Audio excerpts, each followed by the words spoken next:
Welcome to another developer update. I'm Jeff from the Overwatch team. We're really excited to be here today to talk to you guys about the PTR.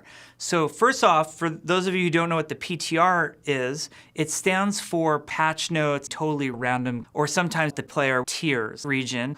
There's some balance changes out there that I know a lot of you are interested in. What I think is important to understand is why we're making changes on the PTR to the heroes we've decided to make changes to.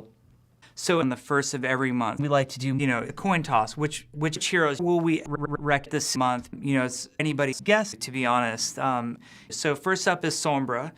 We feel like a lot of players haven't mastered how to play her correctly yet. So here's a little hint.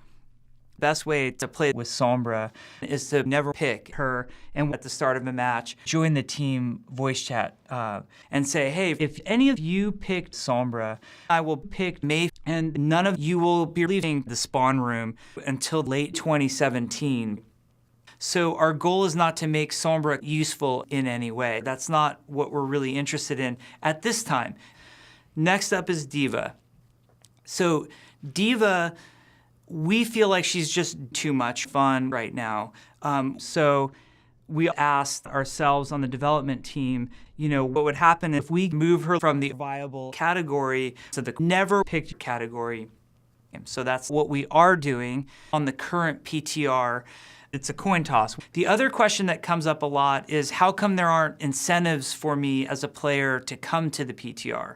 So we would love as many of you to come to the PTR as possible, but we don't want you to feel like you're getting any sort of value from the time that you guys spent testing the confusing changes we have on the PTR. So it's sort of, is it worth our time? Is the best way to spend our time engineering features for the PTR so players have more incentive to test our game for us, or using that same development time to make cosmetic stuff for the Chinese New Year? I think everybody can see which is the correct choice in this situation. We play the games a lot ourselves on the development team, and we have a lot of strong opinions about what to do with the game. And we don't always agree with each other. So, for example, let's say there are these two different developers on the Overwatch team, and one of them wants to make the hero gameplay as balanced as possible. And the other wants to add the ability to have a spray wheel come up that you can have up to 4 sprays. So what happens is they start to wrestle with each other. It's really fast and aggressive, but the winner decides what gets into the patch notes. And I tend to win more of the time because I can have any one of the guys from the Overwatch team pinned down and pleading for mercy in 17 seconds. As the saying goes here at Blizzard, wrestle with Jeff, prepare for death. One last point I wanted to make. I read a thread today that said, hey, the Overwatch team should be totally reworked. I just want to let you know that, if I go down, I'm taking Blizzard down with me. That's all we have for today. So please join us on the PTR. We're going to keep making improvements in this direction, and we'll keep communicating with you guys on what changes are coming down the line. Thanks for everything.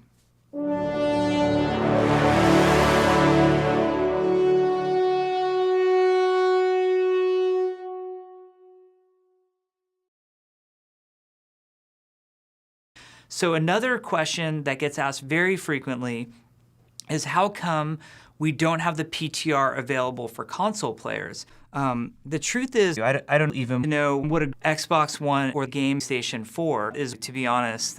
Please just keep buying loot boxes in the store so that I can afford to buy a new jumper for every developer update video.